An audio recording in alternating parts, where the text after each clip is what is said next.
नाज़रीन, welcome back to the show. आप लोग देख रहे हैं आपका फेवरेट मॉर्निंग शो, इसका नाम है मुस्कुराती सुबह। बढ़ते हैं डॉक्टर साहब की जानिब। डॉक्टर साहब, जैसे मैं आपसे बात कर रही थी, आपने बताया माइसिलर वाटर कोई स्पेसिफिक ब्रांड नहीं है जो कि आप यूज करें। अच्छा, बहुत से लोग वैसलीन से यूज मतलब मेकअप रिमूव कर रहे होते हैं, बहुत से लोग कोकोनट ऑयल से मेकअप रिमूव कर रहे होते हैं, जिसके फिर मतलब ये होता है स्किन पे हमारी के कभी कभी पिंपल्स हो जाते हैं, कभी कभी रिंकल्स हो जाते हैं। तो हम लोगों को ये जानना कि हमारी स्किन टाइप वो बहुत जरूरी है, जैसा कि आपने स्टार्टिंग में बताया।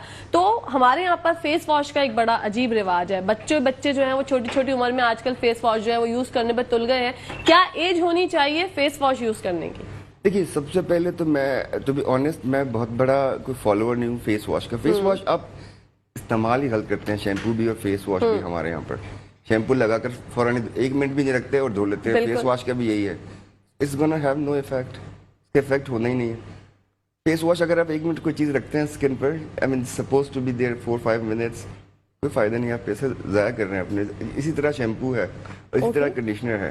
कंडीशनर को कभी भी सर की स्किन पे नहीं लगना, सिर्फ बालों पे लगना होता है, वो लोगों को नहीं मालूम। इसी तरह फेस वॉश का मैं बहुत बड़ा फैन नहीं हूँ टू बी ऑनेस्ट। जो भी सूट करे आपको लगता है बेहतर कर लीजिए। क्लेंजर और टोनर मैं लोगों को प्रमोट करता हूँ। क्लेंजर और टोनर जैसे आपने मेकअप वॉश के लिए, मेकअप के लिए। अच्छा, टोनर की भी एक अलग ही अपनी साइंस है, वो भी लोगों को इतना सच पता नहीं है, कुछ नहीं पता टोनर के बारे में। एक दौर चला था जब टोनर का बहुत ज्यादा इस्तेमाल होता था कि भाई आपने फेशियल किया, उसके बाद आपने टोनर जो है वो ना कॉटन, वो जो बर्ड्स होते हैं कॉटन बर्ड्स टाइप के, उससे आपने फेस पे अपने लगा लिया, टोनर अप्लाई कर लिया, दैट्स इट। अब जो है, अब मैंने जैसे आप बता रहे हैं, एक और डॉक्टर साहिबा से मेरी मुलाकात हुई थी, वो भी टोनर के ऊपर बहुत फोकस कर रही है। एग्जैक्टली, मैं सारा फोकस करता हूँ SPF पर, और एक नाइट क्रीम जरूर होना चाहिए, चाहे मर्द हो चाहे खवातीन हो। अच्छा, नाइट क्रीम का एक अपना ही तजाद है। मतलब हमारे यहाँ नाइट क्रीम का तस्वुर अगर कोई किसी को कहता है कि नाइट क्रीम यूज किया करो, तो वो ये सोचते हैं कि नाइट क्रीम का मतलब जो 15 मिनट में गोरी हो जाओ, रात को सूटे सुबह। यहाँ पर ये है, मतलब 5 फॉर्मूला क्रीम जो होती है हमारे यहाँ। Exactly 5 ways, 7 ways, 10 ways, 11 ways, I don't know। मैंने जिस शुरू से कहा, स्किन आपको अपनी पता होनी चाहिए। अगर आपकी एक्नी प्रोन स्किन है तो उसके हिसाब से प्रोडक्ट यूज कीजिए। अगर आपकी नॉर्मल स्किन है तो मॉइस्चराइजर यूज कीजिए। ड्राई स्किन है तो मॉइस्चराइजर यूज कीजिए। आपको फेयर होना है तो उसके लिए फिर डिफरेंट आते हैं। पिगमेंट्स के लिए आएंगे तो डिफरेंट टाइप की क्रीम्स हैं, डिफरेंट टाइप के प्रोडक्ट्स हैं। Again, know your skin, don't follow everyone. फलाना ने इस्तेमाल किया और ठीक हो गया। हाँ, ये तो है। मतलब हमारे यहाँ एक पड़ोसन आके बताती है कि यार तुम भी ये वाली क्रीम इस्तेमाल करो, या वो जो सेल्फ मेडिकेशन में हमारे यहाँ बात होती है, तो हम लोग, आप तो सिर्फ क्रीम की बात कर रहे हैं, लोग तो आके ट्रीटमेंट मुझे बताते हैं कि डॉक्टर साहब ये ट्रीटमेंट कर दीजिए। मैं कहता हूँ क्यों, आप मुझे कैसे बता सकते हैं एग्जैक्टली? वो लोग देख कर आते हैं कि आजकल वो 12 वे हाइड्रा फेशियल और 15 वे हाइड्रा फेशियल और फलाना वे hydra facial, we do all that, but for the satisfaction of the patient, of course we tell them okay fine we're going to do that। लेकिन मैं बताता हूँ साफ साफ कि जी आपको जरूरत इस चीज की नहीं है, इस चीज की है। तो कुछ लोग समझते हैं, उनको समझाएं तो समझते हैं। ओके। कुछ लोग नहीं समझते, हाँ। कुछ लोग समझ जाते हैं। अच्छा, हाइड्रा फेशियल का जैसे आपने जिक्र किया, हाइड्रा फेशियल के कितने फवायद हैं? क्या हमारे यहाँ पर जो हमारे यहाँ का वेदर है वो हमें सूट करता है, करवाना चाहिए या नहीं? It's a simple facial like जो आप घर पे भी कर सकते हैं, टू बी ऑनेस्ट। मैं सीधी बात करता हूँ, ये अच्छी बात है, इसीलिए लोगों को पसंद नहीं होती, मैं सीधी बात कर देता हूँ। ओके। हाइड्रा फेशियल के लिए लोग मेरे पास आते थे, I am a board certified doctor, तो मैं कहता था कि okay fine my assistant will do that. नहीं, आप ही कीजिए, मैं कुछ मुख्तलिफ तो नहीं करूँगा। हाइड्रा फेशियल की वही चीज़ें, पहले हम थोड़ा सा क्लेंजिंग करते हैं, फिर थोड़ा सा डर्माब्रेजन करते हैं, फिर उसके बाद थोड़ा सा अल्ट्रासाउंड होता है, RF होता है। प्रोडक्ट्स आप उसमें ऐड करते जाइए, आपके स्टेप्स बढ़ते जाएंगे। ओके। जितने आप करते रहेंगे वो आपके स्टेप्स बढ़ते जाएंगे। लेकिन मैं hydra facial to be honest मैं कहता हूँ आप घर पे स्टीम ले लीजिए facial once a week, that's very good, that's very good. बहुत आसान भी है, पैसे भी बचेंगे आपके। घर पर ही आप स्टीम ले लीजिए, आपको पोर्स ही खोलने हैं ना। अगर ओपन लोग मेरे पास आते हैं पोर्स बंद करवाने के लिए, दैट्स अ रॉन्ग थिंग। आपके पोर्स बंद होंगे तो आपकी स्किन वैसे एक्ने से फुल हो जाएगी। ओके। यहाँ जो हम लोग ओपन पोर्स कर रहे होते हैं, बहुत ज्यादा होता है ये open pores. I mean what do you mean by open pores? Open pores is a different thing. This is a pores, तो आपके जो पसीना आता है इट कम्स थ्रू पोर्स। बिल्कुल। आप इसको बंद कर देंगे, you are not going to survive. जिनके पास ये ग्लैंड नहीं होते, स्वेट ग्लैंड्स, वो सर्वाइव नहीं करते, उनको बड़ा स्पेसिफिक रहना पड़ता है। तो आप बड़ा ध्यान से, लोगों को ये बात पता है नहीं, हम बताते हैं। हर हेयर फॉलिकल के साथ फेस पे भी मिनिएचर होता है हेयर का, उसके साथ एक ग्लैंड होता है, इसको हम सेबेशियस ग्लैंड कहते हैं। वो ऑयल प्रोड्यूस करता है, सीबम। हर बाल के साथ फेस के हर समझ लें मिलीमीटर से भी नीचे पोर्स होते हैं जो कि सीबम प्रोड्यूस करते हैं, जो आपकी फेस की शाइन, जो लोगों की शाइन ज़्यादा होती है, ऑयली स्किन वालों की शाइन ज़्यादा होती है क्योंकि उनके पोर्स ज़्यादा खुले होते हैं।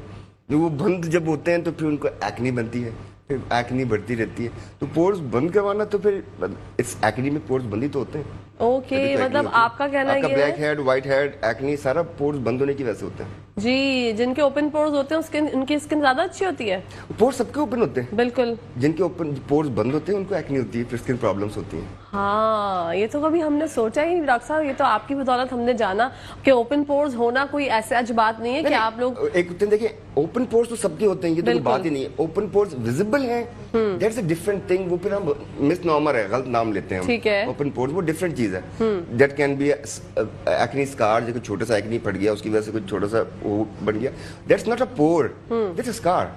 ओके, वो पोर नहीं है, वो स्कार है, वो उसकी डिफरेंट ट्रीटमेंट है। ठीक है। लेकिन लोग आके मुझे कहें कि अब मुझे मेरे पोर बंद कर दो, वैसलीन लगा दीजिए, पोर सारे बंद हो जाएंगे आपके वैसे ही। बिल्कुल, मिनिमाइज कर दीजिए हमारे पोर्स। इस तरह की बातें सुनने को मिलती हैं और मैं भी सुनती हूँ। मुझे तो ये लगता था कि हाँ भाई ऐसा होता होगा, क्योंकि मैं तो इन चीजों में ज्यादातर मेरा दिमाग ही नहीं चलता। मतलब ओपन पोर, मैं तो बोलती हूँ अल्लाह ताला ने जो आपको स्किन दे दी उसका ख्याल रखे। एक गोरे रंग का भी बड़ा एक क्रेज हमारे यहाँ पे पाया जाता था और पाया जाता है, और कब तक रहेगा हमें नहीं पता। रहेगा क्यों हम लोग क्यों जो है ना वो इस चीज पे तुले हुए हैं जी कि हमें गोरा रंग चाहिए। साइकोलॉजिकल, गोरों से पूछिए वो कहेंगे टैन चाहिए। एग्जैक्टली। तो इंसान किसी हाल में खुश रहता नहीं है। बिल्कुल। तो गोरा रंग अगर आपको चाहिए, अगर आपका है तो दैट्स फाइन, चाहिए तो फिर it's a life time process, सारी जिंदगी का प्रोसेस है ये। बहुत मैं सुनता हूँ उल्टी सी चीजें कि 3 महीने, 6 महीने, 8 महीने। No, it's not like this, इस तरह का नहीं है। ओके। आपको सारी जिंदगी एक ग्लैंड, एक मेलानिन एक आपकी स्किन में होता है, बनता है, हर किसी के बनता है। जिनके नहीं बनता उनकी स्किन बहुत फेयर होती है, जिनके ज्यादा बनता है वो डार्क हो जाते हैं। अब वो पिगमेंट बनता जाता है मुस्तकिल ग्लैंड से, मेलानोसाइट से। सपोज जैसे ही मेरा मोल है, this is accumulation of melanin, जो कि आपकी स्किन को कलर देती है। वो जिस तरह बॉडी में स्वेट बन रहा है, इस तरह मेलानिन भी बनता है, मुख्तलिफ पिगमेंट्स बनते हैं, तो वो बनता ही रहता है। आप इंजेक्शन लगाते हैं, आप इंजेक्शंस होते हैं, उसकी ट्रीटमेंट टैबलेट्स नहीं है, बिल्कुल गलत है। इंजेक्शंस और ड्रिप्स भी आजकल आ गई हैं गालिबन। वो इंजेक्शंस को ड्रिप्स की सूरत में लगाते हैं, थोड़ा सा डाइल्यूट करके। वो it's a life long process. आप छोड़ देंगे, आपकी मेलानिन ग्लैंड्स तो वही हैं, वापस से मेलानिन प्रोड्यूस करते रहेंगे। तो लोग अगर मुझसे कहते हैं कि वो इंजेक्शन लगा के खत्म हो जाए, मैं कहता हूँ जिस दिन वो इंजेक्शन बन जाएगा जिससे शुगर खत्म हो जाएगी ना इंसुलिन की जगह, उस दिन ये इंजेक्शन भी बन जाएगा।